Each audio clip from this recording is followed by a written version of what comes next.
Good morning from the Nature Center. Today is an exciting day. Springtime is an exciting season to be a biologist, but today is exciting because one of our residents of the Nature Center shed or molt its skin, its exoskeleton. A lot of our snakes shed about a month ago, and it's really interesting because they all seem to shed within a very short time frame. We don't know if it's something about a pheromone, a chemical release that signals the other snakes that it's time to shed, or if it's something to do with the atmosphere here in the Nature Center. Is it the sunlight, the temperature, the humidity, all of those things together make it the perfect conditions for shedding? Is it a certain period of time after their last feeding? We have a lot of questions, but we know that we have observed that they shed within that very small window, which is interesting to us because they're all different species, different ages, eat different amounts of food, and have other variables. But today, we have an invertebrate that shed. An invertebrate is an animal that does not have a vertebrae or a backbone. So snakes, as reptiles, do have backbones. We as humans, part of the groups of mammals, do have backbones as well. Can you think of animals that don't have backbones? So something that might come to mind is insects, which insects are hexapods. They have 6 legs and they shed. But what we're talking about today is a group of animals that doesn't necessarily have 6 legs. This one has 8 legs, and it is our tarantula. So this tarantula came to us in September, and at that time it had 7 legs, which, like I said, we know spiders have 8 legs. A very cool thing about spiders is they can regenerate limbs. They can also regenerate, which means regrow, internal organs, certain ones. That's something that we wouldn't be able to see. But it's cool because we can see that it had 7 legs. Now let's see how many it has.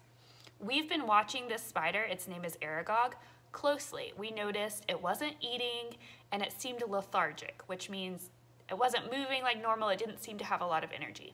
So we were worried and keeping a close eye on it. However, when I came in today to check on it, there were 2 Aragogs. It didn't have an offspring. Rather, it molt its exoskeleton. So its exoskeleton means its skeleton on the outside of its body, which is something we don't have as humans. So it doesn't have internal bones, it has them on the outside. So let's see. Someone who studies insects is called an entomologist. Someone who studies arachnids, like spiders, is called an arachnologist. A mammologist studies mammals. A herpetologist studies reptiles and amphibians. An ornithologist studies birds. A botanist studies plants. A mycologist studies mushrooms. So there are all kinds of cool words to describe these specialists. Today, arachnids. So here is the exoskeleton, which this is a big process for an animal to go through. It's really susceptible to predation when it's going through this shedding process. It has reduced eyesight and all of its energy is going to producing this new shell that it's going to live in. And this process happens as an animal grows. So you can see here, this is safe. Even if you're scared of spiders, this isn't alive. This is just a shed.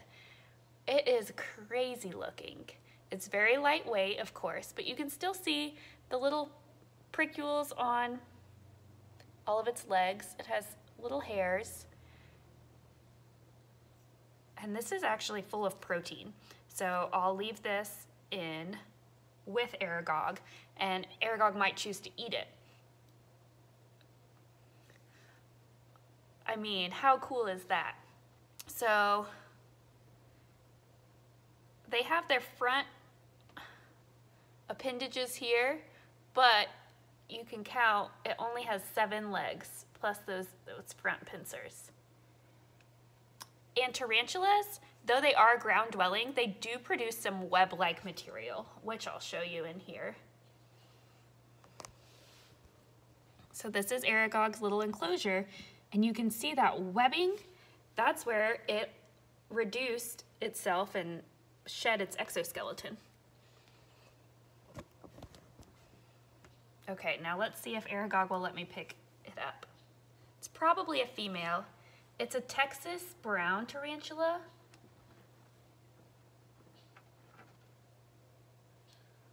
Let's see. Whoa, so it does have 8 legs now. Oh my gosh! And you can see where it didn't have a leg before, that its new leg is kind of funny looking. Can you see this one right here? It's smaller than the rest and seems more fragile. And the tarantulas, as well as snakes, are so vivid and beautiful when they grow that new skin. So you can see the color of its old skin, its old exoskeleton, is really brown versus the new one is beautiful black and shiny.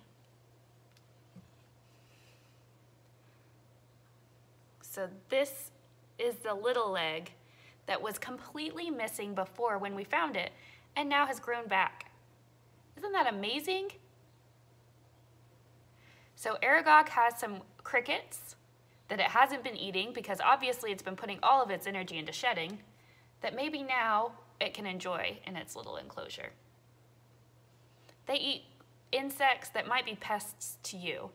While these are big and kind of creepy crawly, I get it. They're not a threat. So let your tarantulas go and eat the insects that are pests. Hopefully you can come and visit Aragog soon, and maybe you learned something about arachnids, molting, regeneration of limbs, and invertebrates today.